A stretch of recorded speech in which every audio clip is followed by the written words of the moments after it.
Hello friends, welcome to I exam B. I am Sushil Ragade, ex manager Reserve Bank of India. और ये थोड़ा सा अलग टाइप का वीडियो है। एक्चुअली जो लोग आरबीआई के बाहर है उनके लिए डायरेक्टली यूज़फुल नहीं है, लेकिन अगर आप आरबीआई असिस्टेंट का प्रिपरेशन करना चाहते हैं या अभी अभी कुछ लोगों का आरबीआई असिस्टेंट में सिलेक्शन हुआ है मुंबई ऑफिस के लिए, उनके तरफ से मुझे काफ़ी मैसेज आ रहे थे।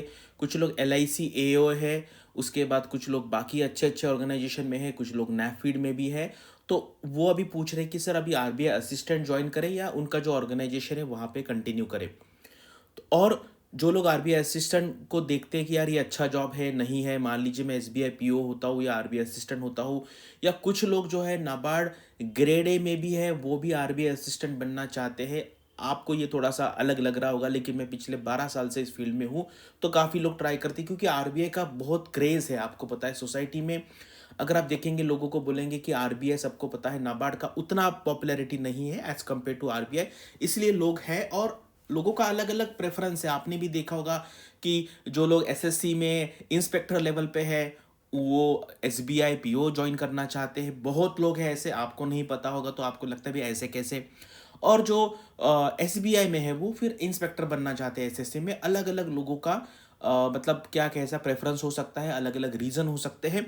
तो ये वीडियो ऐसे लोगों के लिए है कि जिनको ये इंफॉर्मेशन चाहिए है कि सर एलिजिबिलिटी क्या होती है, एग्ज़ाम का पैटर्न कैसा है, यानी कि फिर आप ये एग्ज़ाम का सीरियसली प्रिपेयर करें। और एवरी ईयर मैं ये एग्ज़ाम के लिए भी लोगों को गाइड करता हूँ। प्रिपरेशन एग्ज़ाम का कैसे करना है, इंटरनल, उसके बाद इंटरव्यू के लिए भी मैं एवरी ईयर बहुत लोगों को गाइड करता हूँ। लेकिन आपको ये पता होना चाहिए जब हम ऑर्गेनाइजेशन में जाते हैं तो प्रमोशन कैसे होता है। अगर आप बाकी बैंकों का देखेंगे तो साउथ इंडिया में मैंने देखा कि बहुत ऐसी ऑर्गेनाइजेशन है जो इंटरनल प्रमोशंस के लिए गाइडेंस देती है। यहाँ पे आरबीआई में इतना पॉपुलर नहीं है ये, क्योंकि ऑर्गेनाइजेशन अगर आप सारे बैंक्स देखेंगे उस कंपेयर टू छोटा है और वैकेंसी भी कम आती है। तो यहाँ पे कैसा, ये नोटिफिकेशन जब आउट होता है वहाँ पर ऐसी वैकेंसी नहीं बताई जाती। तो एक सर्कुलर आता है, इंटरनल सर्कुलर है, मैं वो दिखाऊंगा नहीं आपको यहाँ पे, लेकिन इंपॉर्टेंट चीज़ें बता दूंगा। तो वहाँ पर ना ये जैसे नोटिफिकेशन आ गया, एग्जाम की डेट भी उन्होंने बता दी है। तो ये जो है ये सारे ऑफिसेस में जाता है ये सर्कुलर, और वहाँ से कितने लोग एलिजिबल है, कितने लोग विलिंग है, उसके बेसिस पे ये डिसाइड होता है। तो क्या क्या है, ये एलिजिबिलिटी क्या है और सिलेबस क्या है, पैटर्न क्या है, किस तरीके से हम सारा देखेंगे। चलो यहाँ पे वीडियो स्टार्ट करते हैं। तो यहाँ पर देखिए ये एक ही स्लाइड है, ज़्यादा मैं यहाँ पे वीडियो को बड़ा नहीं बनाऊंगा। तो यहाँ पे देखिए एलिजिबिलिटी क्या है, 3 साल। तो देखो मतलब आप 3 साल में एलिजिबल हो जाते हैं आप असिस्टेंट मैनेजर बनने के लिए। तो इसलिए ये जॉब को आप ऐसा मत सोचिए कि मैं क्लरिकल में क्यों ज्वाइन करूँ। वैसे भी ये क्लरिकल की सैलरी पीओ के सैलरी के बराबर या थोड़ी ज़्यादा होती है अगर आप सारा बेनिफिट्स पकड़ेंगे। तो 3 साल की सर्विस हो गई आपकी एज असिस्टेंट पर्टिकुलर डेट के लिए, तो आप एलिजिबल हो, आप एग्जाम दे सकते हैं। यानी कि ज्वाइन करने के बाद सब कुछ पकड़ के, मतलब एग्जाम रिजल्ट पकड़ के 4 साल में आप असिस्टेंट मैनेजर बन जाओगे। करेक्ट। उसके बाद पैटर्न कैसे होता है, एक पेपर होता है 100 मार्क्स का, पहला पेपर, उसका 40% आपका मिनिमम है, उसमें उतने मार्क्स मिलने के बाद आप पास हो जाते हैं। इंग्लिश ऑब्जेक्टिव है 50 मार्क का। करेक्ट। जैसे आपका बैंक का होता है उस टाइप से ऑब्जेक्टिव का एक पेपर होता है इंग्लिश का, 50 मार्क्स होते हैं। उसके बाद इंग्लिश डिस्क्रिप्टिव भी होता है जिसमें ऐसे होते हैं 15 मार्क का, और प्रेसिज राइटिंग होता है 10 मार्क, यानी कि 75 मार्क्स जो इंग्लिश के लिए है। और ऐसा क्यों है, क्योंकि मैंने बहुत बार बताया है आपको कि जब आप ऑफिसर बनते हैं आरबीआई में तो आपको इंटरनल ऑफिस नोट लिखने पड़ते हैं, लेटर लिखने पड़ते हैं, इसलिए जो इंग्लिश है वो बहुत इंपॉर्टेंट है। अगर आप आरबीआई का पेपर देखेंगे फेज 2 में 66% वेटेज जो है वो इंग्लिश को है, यानी कि राइटिंग स्किल को है। और रीजनिंग और क्वांट मिला के 25 मार्क्स है। तो यहाँ पे जिसका अच्छा है उनको काफ़ी एडवांटेज मिलता है क्योंकि 100 मार्क्स का पेपर है। दूसरा जो पेपर है वो है आरबीआई एक्ट, क्योंकि आप आरबीआई में काम कर रहे हैं और इंटरनल प्रमोशन है तो आपको आरबीआई के बारे में पता होना चाहिए। तो आरबीआई एक्ट है, दूसरा है फंक्शंस ऑफ आरबीआई, और तीसरा है general banking awareness. Correct.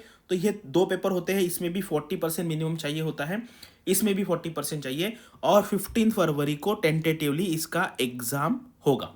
Correct. ये उसके जो नोटिफिकेशन भी दिया है।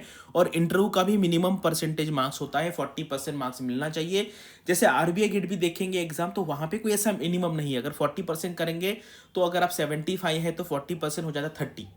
तो ऐसा आरबीआई ग्रेड बी के एग्जाम में नहीं, लेकिन इंटरनल ऐसा है। और ये इसलिए किया जाता है क्योंकि कभी कभी इंटरनल हमें पता होता है कि यार ये कैंडिडेट कैसा है, भले इसने अच्छे मार्क्स स्कोर कर लिए, लेकिन ये एक मतलब जो इंटरव्यू ले रहे हैं उनके पास एक एक क्या कहते हैं वेटो पावर जैसा है। अगर उनको लगता है कि भाई कैंडिडेट का बिहेवियर अच्छा नहीं है, परफॉर्मेंस अच्छा नहीं है, टीम में काम नहीं कर सकता, बहुत सारी कंप्लेंट्स है, भले यहाँ पे अच्छे मार्क्स स्कोर किए लेकिन वो यहाँ पे उनको रिजेक्ट कर देते। मैंने काफ़ी सारे ऐसे केसेस देखे हैं।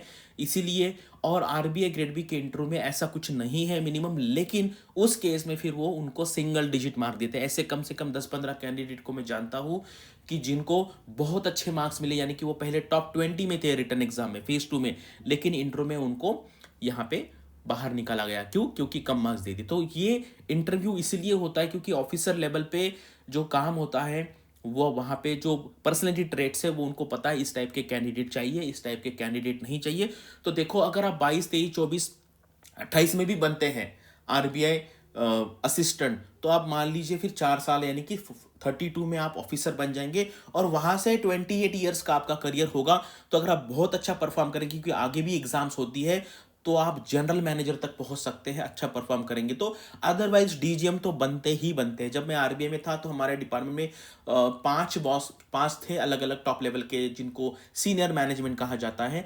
तो 5 में से एक जीएम थे सर, वो डायरेक्ट रिक्रूट थे। उस टाइम के ग्रेड ए रिक्रूटमेंट थे, उस टाइम ग्रेड ए का भी रिक्रूटमेंट होता था, और बाकी चारों के चारों जो थे वो प्रमोशन से आए थे। करेक्ट। लेकिन क्या है, आरबीआई असिस्टेंट बनने के बाद भी लोग ट्राई करते ग्रेड बी बनने का, क्योंकि कोई भी ऑर्गेनाइजेशन में जो डायरेक्टली बड़े पोजीशन पे आता है उनको बहुत ज़्यादा रिस्पेक्ट मिलता है।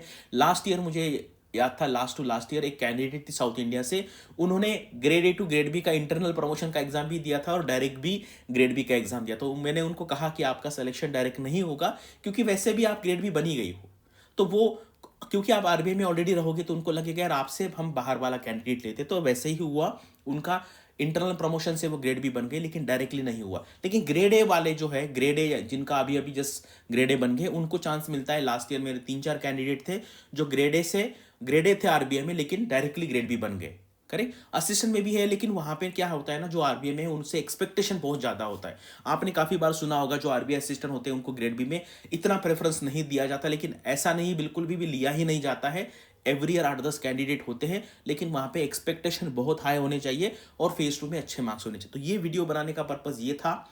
जो इंटरनल है उनको तो पता ही है, लेकिन जो आरबीआई की तैयारी कर रहे, या जो अभी जिनको कंफ्यूजन है कि भाई कौन सा आरबीआई असिस्टेंट ज्वाइन करे कब, कम से कम 20 मुझे मैसेज आए हैं कि सर अभी पता नहीं चल रहा है कि एनएचबी में रहे या आरबीआई असिस्टेंट। मैं सिर्फ एग्जांपल दे रहा हूँ, ऑर्गेनाइजेशन का नाम नहीं बताऊंगा। जैसे एग्जिम में रहे, ईसीजीसी में रहे, एसबीआई स्केल 1 स्केल 2 में रहे, या आरबीआई असिस्टेंट ज्वाइन करे।